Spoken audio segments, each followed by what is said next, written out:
Subscribe करा मनीज recipe या cooking चॅनलला आणि बेलच्या चिन्हाला प्रेस करा. याने तुम्हाला माझ्या नवीन नवीन रेसिपीज ज्या मी टाकते त्याचे नोटिफिकेशन मिळेल आणि तुम्ही माझी नवीन एकही रेसिपी मिस नाही करणार.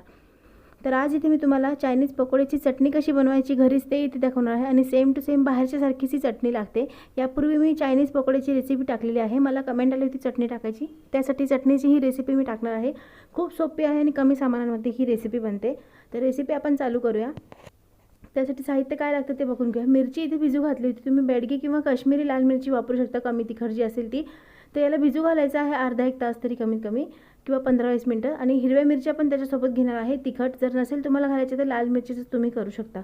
सोबत कॉर्नफ्लोअर घेतलेला आहे, व्हिनेगर घेतलेला आहे, खाली तुम्ही मेजरमेंट लिहून येत आहे ते बघू शकता. सोया सॉस घेतलेला आहे, मीठ घेतलेलं आहे चवीनुसार. त्यानंतर मिरची आपल्याला हिरवी घालायची, ऑप्शनल आहे. त्यानंतर अद्रकचे तुकडे घेतलेले आहे आणि लसण घेतलेला आहे. लसण याला सोललेला नाही आहे, तसाच घेतला. आणि रेड कलर घेतलेला आहे, फूड कलर. तुम्ही जेल नसेल किंवा तर लिक्विड किंवा पावडर कलर वापरू शकता. तर मिरच्या भिजलेलं पाणी काढून घेतलेलं आहे आणि तेच पाणी आपल्याला वापरायचं आहे, फेकायचं नाही आहे. मिक्सरमध्ये टाकून घेते दोन्ही मिरच्या. त्यानंतर अद्रकचे तुकडे टाकून घेणार आहे, लसण तसाच घेतलेला आहे. आणि त्यानंतर याला थोडंसं पाणी घालून ग्राइंड करून घेणार आहे. थोडं पाणी घालून याची पेस्ट बनवून घ्यायची आहे आपल्याला. जे भिजलेल्या मिरच्यांचं पाणी आहे तेच मी इथे वापरते आहे. कमेंट्स येत असतात हिंदीमधून व्हिडिओ टाका म्हणून, त्यासोबतच मी आता हिंदी टायटल इंग्लिशसोबत हिंदी सबटायटल पण तुम्हाला खाली देत आहे. ते वाचून तुम्ही व्हिडिओ बनवू शकता रेसिपीज माझ्या. तर आता पेस्ट बनवून तयार झाली आहे. तेल दाखवायचं राहिलं होतं, तेल घेतलेलं आहे, कढई गरम केलेली आहे. त्यामध्ये आता 1 चमचा तेल घालायचं आहे, जास्त घालायचं नाही आहे. आणि तेल गरम झाल्यानंतर त्यामध्ये जी आपण तयार पेस्ट केली होती ती पेस्ट इथे घालून घ्यायची आहे. खाली तुम्ही वाचू शकता हे इंग्लिश आणि हिंदी सबटायटल. तर त्यात 2-3 मिनटं फ्राय करून घ्यायचं आहे. आणि फ्राय झाल्यानंतर आता त्यामध्ये चवीनुसार मीठ घालून घ्यायचं आहे. आपण सोया सॉस घालणार आहोत, त्यासाठी सोया सॉसला थोडं मीठ असतं, त्या अंदाजाने तुम्ही मीठ याच्यात घालायचं आहे. त्यानंतर आता चटणी मीठ घातल्यानंतर थोडा वेळ शिजवून घेतलं आहे 1-2 सेकंद. आणि त्यानंतर त्याच्यात आता रेड कलर घालून घ्यायचा आहे. Gel colour, food colour, liquid colour, powder colour जो तुम्हाला हवा असेल तो वापरू शकता. आणि कलर जर वापरायचा नसेल तर बीटरूट, तुम्ही इथे बीटरूटचा ज्यूस काढून तो पण तुम्ही इथे वापरू शकता नॅचरल कलर म्हणून, ऑप्शनल आहे तुम्हाला कलरचं.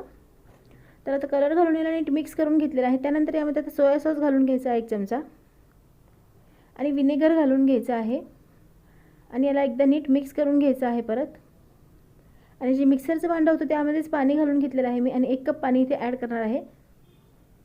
आणि पाणी घालून आता याला 1 मिनटं आता शिजवून घेणार आहे याला परत. तर चटणी आता 1 मिनटं शिजते आहे, तोपर्यंत आपण आता स्लरी तयार करून घेऊया कॉर्नफ्लोअरची. त्यासाठी 2-3 चमचे कॉर्नफ्लोअर तुमची चटणीच्या अंदाजानुसार घ्यायचं आहे.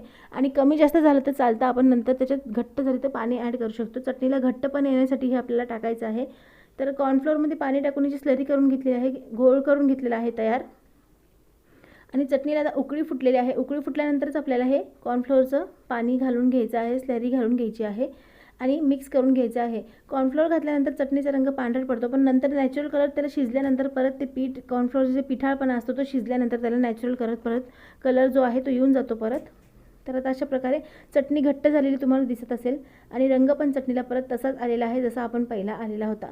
तर चटणी तुम्हाला घट्ट वाटत असेल तर तुम्ही अंदाजानुसार परत पाणी तुमचं टाकू शकता, ॲड करू शकता. चटणी केवढी तुम्हाला पातळ हवी त्यानुसार.